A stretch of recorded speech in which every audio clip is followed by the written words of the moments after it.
ஜனநாயகம் நேயர்களுக்கு வணக்கம். 2026 சட்டமன்ற தேர்தல் நெருங்கிடுச்சு. தமிழகத்தோட விஐபி தொகுதியான ஆர்கே நகர்ல யார் யார் மோதப் போறாங்க? அந்த 4 முக்கிய முகங்கள் யார் யாருன்னு பார்க்கலாம். DMK J Ebenezer, ADMK Rajesh, NTK Vennila Thayumanavan, TVK Mariya Wilson. 2026ல யாரு ஜெயிப்பா? ஆர்கே நகர் தொகுதி மக்கள்கிட்ட கேட்டு தெரிஞ்சுக்கலாம் வாங்க. இந்த தடவை மு.க. ஸ்டாலின் அவர் தான் வருவார். ஏன்? இல்லை, இப்போ புதுசாக வந்திருக்க விஜய் வந்து அடுத்த தடவை நான் எதிர்பார்க்கலாம். ஏடிஎம்கே வந்து சொல்கிற அளவுக்குலாம் இப்போது கூட்டணி சரியில்லை. அதால் சொல்கிற அளவுக்கு இன்னைக்கு ஜெயலலிதா இருந்தாங்கன்னா சொல்லலாம், அவங்க இல்லை. அதால் ஸ்டாலின் தான் திரும்ப வர்றதுக்கு வாய்ப்பு இருக்குது, 99%.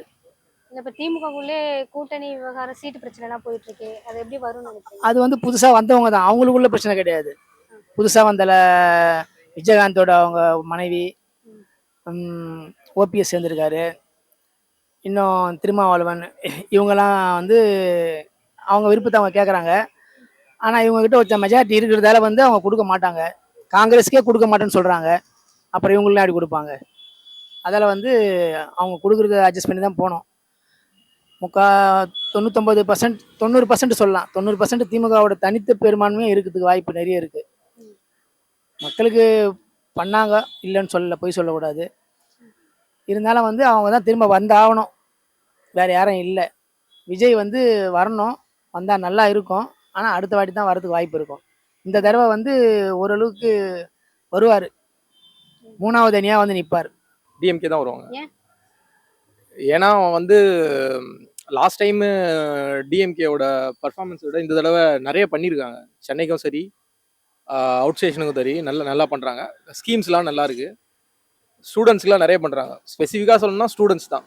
ஸ்கூல் பசங்க, பொம்பளை பசங்க, ஆம்பளை பசங்க, அவங்களுக்கு பஸ்ஸு ஃப்ரீயாக இருக்கட்டும், இல்லை அவங்களோட ஸ்கூல் போனால் அவங்க கொடுக்குற அந்த காலையிலையும் மதியத்துக்கும் அந்த டிஃபன் இருக்கட்டும், அப்புறம் அந்த ஸ்காலர்ஷிப் இருக்கட்டும், அதெல்லாம் ரொம்ப நல்லா பண்ணுறாங்க. அது இல்லாமல் இந்த முதியோர் உதவித்தொகை, இந்த மகளிர் பஸ் பயணம், அப்புறம் இந்த மகளிருக்கு அதான் ஸ்டூடெண்ட் ஸ்போர்ட்ஸில் இருக்க ஸ்டூடெண்ட்டுக்கு வந்து நிறைய சென்னையில் நிறைய பண்ணியிருக்காங்க. கம்பேர் வித் லாஸ்ட்டு இதை விட ரொம்ப நல்லா இந்த தடவை பண்ணியிருக்காங்க. ஸோ அதனால் எனக்கு தெரிஞ்சு ஆக்சுவலாக நான் வந்து எப்பவுமே ஃபேமிலியே ஏடிஎம்கேக்கு தான் நாங்கள் சப்போர்ட் பண்ணியிருந்தோம். இப்போ ஜெயலலிதா மேடம் இல்லாததுக்கு அப்புறம், கலைஞரும் இல்லாததுக்கு அப்புறம் ரொம்ப தெளிவாக டிஎம்கேல வந்து ரூலிங் பண்ணிட்டு இருக்காங்க. ஸோ அதனால் டெஃபினட்டாக என்னோட ஓட்டு இந்த தடவை டிஎம்கேக்கு தான். ஏடிஎம்கே பார்த்தீங்கன்னா ஜெயலலிதா மேடம் இறந்ததுக்கப்புறம் அவங்க யாரோட பர்ஃபார்மன்ஸ் இன் த சென்ஸ் அவங்ககிட்ட யார்கிட்டையுமே ஒரு தெளிவு கிடையாது. முன்னாள் அமைச்சராக இருக்கட்டும், இல்லை இந்த எடப்பாடி பழனிசாமியாக இருக்கட்டும், அவங்களோட சண்டையை பார்த்துக்கிறதே பெரிய விஷயமா இருக்கு. இதில் எப்படி அவங்க வந்து நெக்ஸ்ட் எலெக்ஷனில் வந்து மக்களுக்கு எப்படி திட்டலாம் இது பண்ண முடியும்? ஸோ அதெல்லாம் நினச்சி பார்க்கும்போது இப்போதைக்கு டிஎம்கேயோட கூட்டணி இருந்தாலும் சரி, டிஎம்கே இருந்தாலும் சரி, கரெக்டாக அவங்களோட ஒரு பிளானிங்கு அதை வந்து ப்ரொசீட் பண்ணுறதும் கரெக்டாக தெளிவாக இருக்காங்க. ஸோ அதனால என்னோட ஓட்டு டிஎம்கே தான். டிஎம்கேல தானே கூட்டணி வச்சுட்டு சீட்டு பிரச்சனை அதிகமாக போயிட்டு இருக்கு. அது வந்து ஆட்சி எப்படி பிடிக்கும்னு நினைக்கிறீங்க? சீட்டு பிரச்சனை வந்து நீங்கள் போன தடவை போன இந்த 2021 எலெக்ஷன்லாம் பார்த்தோம்னா ஒரு லிமிடெட் கட்சி தான் இருந்தது. சீமானுக்கு முன்னாடி பார்த்தீங்கன்னா எப்பவுமே நம்ம எடுத்தோம்னா டிஎம்கே, ஏடிஎம்கே, வைகோ, திருமாவளவன், பாமக, இந்த 5 இதுதான் இருந்தது. இப்போ வந்து எல்லாருமே ஒரு சின்ன சின்ன பார்ட்டியாக ஒன்று இது பண்ணிட்டாங்க. ஸோ ஒரு 20 கூட்டணி கட்சின்னு வரும்போது 234 தொகுதியை வந்து பிரித்து கொடுக்கணும். தொகுதி பங்கீடு இருக்கு. அதுக்கப்புறம் 234 தொகுதியில யாருக்கு எந்தெந்த தொகுதின்னு முடிவு பண்ணும். சாதாரண சின்ன ஒரு விஷயத்த இது பண்ணாலும் நம்மளாலேயே வந்து மேனேஜ் பண்றது கஷ்டம். தமிழ்நாட்டில் 234 தொகுதியை வந்து கூட்டணி கட்சிக்கு பிரிக்கணும். பிரிச்சுட்டு அது இல்லாமல் எந்தெந்த தொகுதின்னு அவங்களுக்கு செலக்ட் பண்ணணும். இதெல்லாம் ரொம்ப பெரிய வேலை. இதெல்லாம் சாதாரணமாக நம்ம நினைச்ச மாதிரிலாம் இது பண்ணிருக்க முடியாது. ஸோ அதனால அது எல்லா பிரச்சனையும் இருக்குதான் செய்யும். எல்லா கட்சியும் எல்லாத்துலேயும் பிஜேபியில் இன்னும் யாருக்கு எத்தனை சீட்னு இன்னும் முடிவு பண்ணல. இன்னும் அவங்களுக்குமே எந்த தொகுதின்னு தெரியல. இன்னைக்கு பார்த்தீங்கன்னா நீங்கள் பாண்டிச்சேரியில் வந்து டிஎம்கேவும் ஏடிஎம்கேவும் 12ல் டிஎம்கே, 16ல் ஏடிஎம்கே நிற்கிறாங்க. ஐ மீன் என்ஆர் காங்கிரஸ் நிற்கிறாங்க.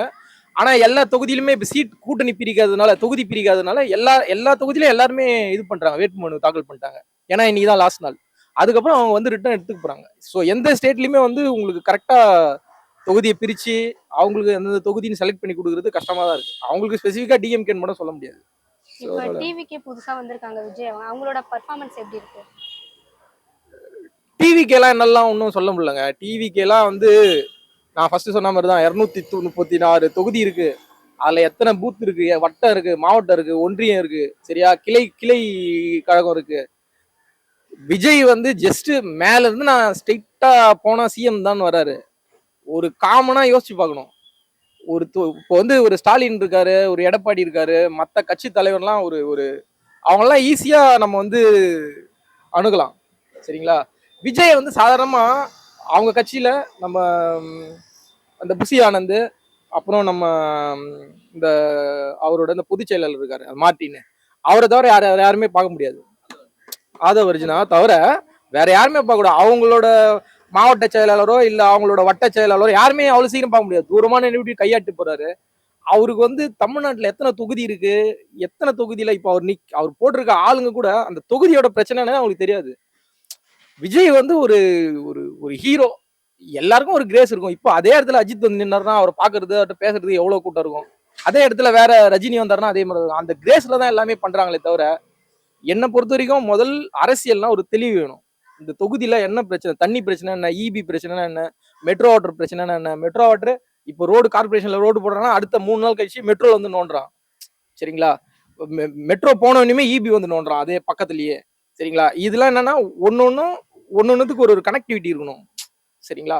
இதெல்லாம் விஜய்க்கு தெரியுமா? விஜய்க்கு அதெல்லாம் தெரியாது. விஜய் வந்து ஸ்ட்ரெயிட்டா நான் வந்து ஸ்ட்ரெயிட்டா சிஎம் ஆயிடுவேன் அப்படின்னு சொல்ல. இவரு இதுக்கு முன்னாடி சரத்குமார் வந்தாரு, கமல் வந்தாரு, அதுக்கு முன்னாடி நெப்போலியன் வந்தாரு. நீங்க அப்படியே பண்ணிட்டே போலாம்.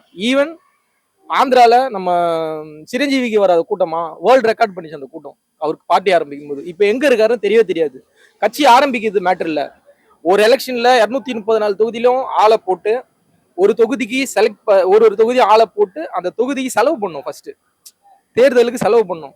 அந்த கெப்பாசிட்டி விஜய் கிட்ட இருக்குமா? இல்ல விஜய் வேட்பாளர் விஜயை தவிர வேற எந்த வேட்பாளரும் யாருக்குமே தெரியாது.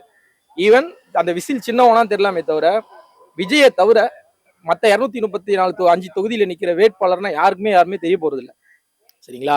அதனால ஒரு கட்சியை நடத்தணும்னா எவ்வளவு பணம் தேவை, எவ்வளவு வந்து டைம் ஸ்பெண்ட் பண்ணணும், அதெல்லாம் விஜய் வந்து ஜஸ்ட் அவருக்கு பின்னாடி இருக்க அந்த இதுவை நம்பிட்டு தான் வந்திருக்காரு தவிர, அவரெல்லாம் அடுத்த இந்த 26 எலெக்ஷன் முடிஞ்ச உடனேயும் ஆஸ் யூஷுவல் அவர் இப்போ இப்போ எடப்பாடி வந்து ஒரு தொகுதியில வந்து பிரச்சாரம் பண்ணிட்டு இருப்பாரு, இல்ல கட்சி மீட்டிங்ல இருப்பாரு. இந்த டைமுக்கு நம்ம பேசிட்டு இருக்க இந்த டைமுக்கு மு.க. ஸ்டாலின் வந்து அண்ணா அறிவத்தில் நேர்காணல், இன்னைக்கு லாஸ்ட் நேர்காணல் பண்ணிட்டு இருக்காரு. இப்ப விஜய் எங்க இருப்பாரு உங்களுக்கு தெரியுமா? எங்க இருப்பாருன்னா அவரோட அந்த அந்த வீடு இருக்கு பாருங்க திருவான்மியூர்ல, அந்த வீட்டுல ஏதாவது ரூம்ல. ஈவன் அவங்களுக்கே தெரியாது, அவங்க கட்சியாளங்களும் தெரியாது அவங்க தலைவர் என்ன பண்றாருன்னு. அதனால இந்த டைம்ல வந்து விஜய் வந்து ரொம்ப சுறுசுறுப்பா தொகுதியில இது பண்றது, இல்ல நேர்காணல் பண்றது, இதுல இந்த வேலைலாம் இருக்கணும். அவர் எங்க இருக்காருன்னே தெரிய மாட்டேங்குது. ஸோ அப்படி இருக்கும்போது அவர் வந்து எப்படி, நான் விஜய் பிடிக்கும் பிடிக்காது அப்படின்னா இல்ல, நம்ம வந்து ஜென்ரலா யோசிச்சு பார்க்கணும். இப்போ வந்து தமிழ்நாடுன்றது வந்து இந்தியால வந்து எவ்வளவு பெரிய மாநிலம், 8 கோடி பேர் இருக்காங்க. அந்த 8 கோடி பேருக்கு நீங்க என்ன பிளான் வச்சிருக்கீங்க?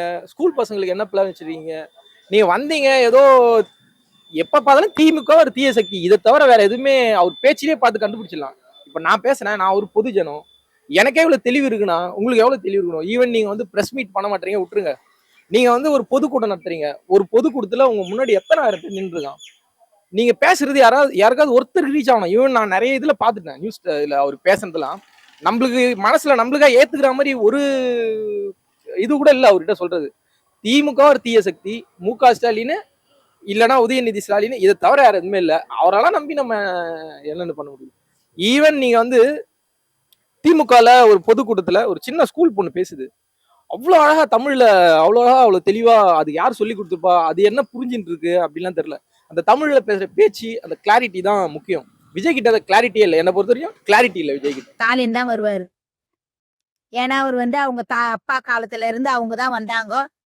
ஒரிஜினல் இது கட்சியில போய் இதுவங்க எல்லாம் நிறைய பேர் இருக்கிறாங்க. நேத்து வந்த விஜய் அவரு வரமாட்டாரு, மக்கள் தெரியாத சொல்லுது. அப்ப ஏடிஎம்கே ஏடிஎம்கே அது சொல்ல முடியாது, அது நான் சொல்ல மாட்டேன். ஸ்டாலின் தான் வருவாருன்னு சொல்றேன். திமுக ஆட்சியில கொலை அதெல்லாம் சும்மா, அதெல்லாம் எல்லா ஆட்சியிலும் கொலை வருது. பெண்கள் கற்பழிப்பு வருது. அதிமுகவுல மட்டும் வரலையா சொல்லு. இதே போல் அடுத்த வீடியோல வேற தொகுதியை பார்க்கலாம். நன்றி, வணக்கம்.